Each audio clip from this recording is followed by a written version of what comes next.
میرے بھائی اور بہنوں، میں آپ کے سامنے کسی روایت بیان کرنے جا رہا ہوں۔ اگر آپ نے اس کو توجہ سے مکمل سن لیا تو آپ کی زندگی میں انقلاب برپا ہو سکتا ہے۔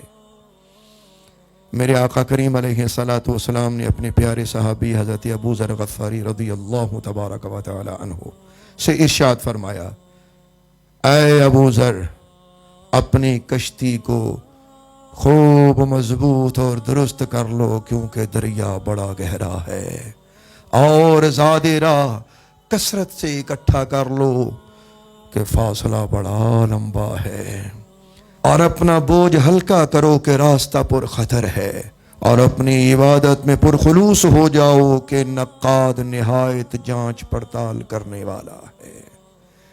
میرے بھائی اور بہنوں، آپ نے اس حدیث طیبہ کو سماعت فرمایا۔ آپ جانتے ہیں کہ میرے آقا کریم علیہ الصلوۃ والسلام کی ایک شان پاک یہ ہے کہ حضور فرماتے ہیں کہ اعطیت جوامع الکلم، فرمایا کہ میں ایسے کلمات دیا گیا ہوں کہ بظاہر وہ کلمات تھوڑے ہوں گے لیکن ان کے معانی کثیر ہوں گے، یوں ہی یہ دکھنے میں الفاظ تھوڑے ہیں لیکن ان کے معانی کی گہرائی اللہ اور اس کا رسول بہتر جانتے ہیں۔ کیا ہی خوبصورت ترجمانی فرمائی اللہ کے قرآن کی۔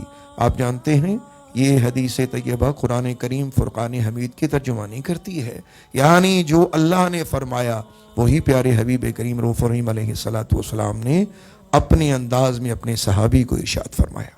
اب اس حدیث طیبہ کو سمجھنے کی کوشش کرتے ہیں۔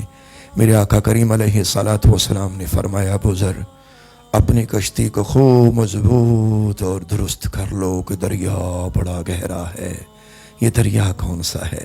میرے بھائیو، ذرا قرآن کریم برہان رحیم کی طرف توجہ فرمائیے تو آپ کو پتہ چلے گا کہ ہر انسان نے پل صراط پر سے گزرنا ہے، اور پل صراط دوزخ کے اوپر ہوگا۔ ذرا غور فرمائیے گا، ہم ویران سڑک پر جاتے ہوئے ڈرتے ہیں، لیکن جب پل صراط کا ذکر آئے ہم کیوں نہیں ڈرتے؟ اللہ کے ولی جب پل صراط کا ذکر سنتے تھے تو ان کے جسموں پہ لرزہ طاری ہوتا تھا، اور یہی حال صحابہ کبار علیہم رضوان کا بھی ہوتا تھا۔ تو اصل میں میرے آقا نے یہ قرآن کریم برہان رحیم کی اس آیت کی طرف اشارہ فرمایا کہ ہر ایک کو پل صراط پر سے گزرنا ہے، اور اس کے نیچے اللہ نے گہرا دوزخ رکھا ہے۔ اللہ اکبر۔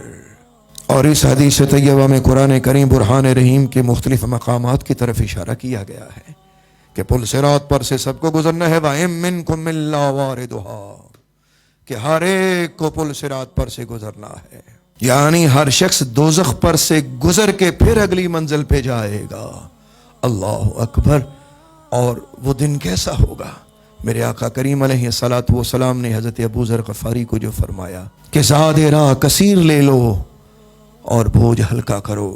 زاد راہ کثیر سے مراد کیا ہے؟ نیکیاں اکٹھیاں کرو، اور بوجھ ہلکا کرنے سے مطلب کیا ہے کہ گناہ نہ کرو، دنیا کا سامان کم اکٹھا کرو، نیکیاں زیادہ اکٹھی کرو۔ اور جب دوزخ پر سے گزریں گے، یعنی پل صراط پر سے سب گزریں گے، تو اللہ کا قرآن یہ فرماتا ہے، ثم ننجی الذین اتقوا ونذر الظالمین فیہا جثیا، کہ میرے بندو پل صراط کا ذکر سن کے گھبرا نہ جانا، ہم ڈر والوں کو بچا لیں گے اور ظالموں کو اس میں پڑا رہنے دیں گے گھٹنوں کے بل گرا۔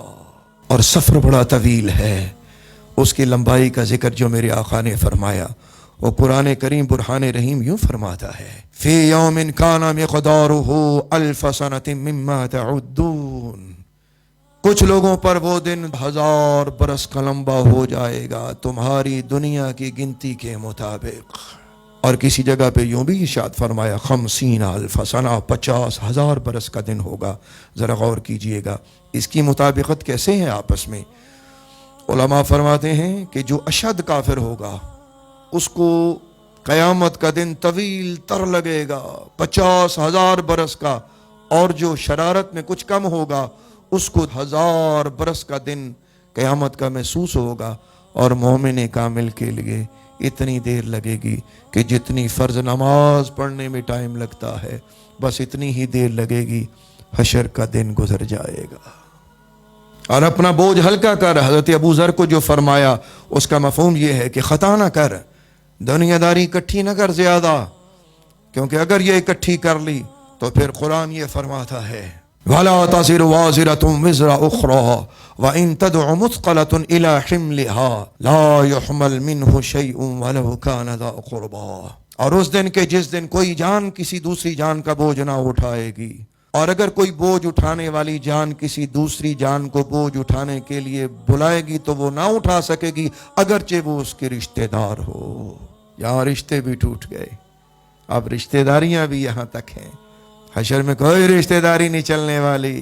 اور یہ جو حدیث طیبہ میں آخر میں فرمایا کہ ابو ذر اپنا عمل خالص کر کہ نقاد بہت جانچ پڑتال کرنے والا ہے، تو قرآن کریم اسے یوں فرماتا ہے فَمَنْ كَانَ يَرْجُو لِقَاءَ رَبِّهِ فَلْيَعْمَلْ عَمَلًا صَالِحًا وَلَا يُشْرِكْ بِعِبَادَةِ رَبِّهِ أَحَدًا۔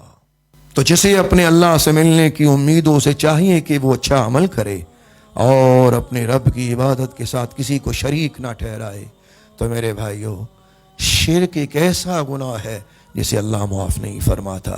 ایک حدیث پاک، اور ایسی حدیث کہ جس نے قرآن کی ترجمانی فرمائی، یعنی سلطان دو جہاں علیہ الصلاۃ والسلام اللہ کے کلام کے ترجمان بنے اور ہماری زندگیوں میں انقلاب برپا کر دیا۔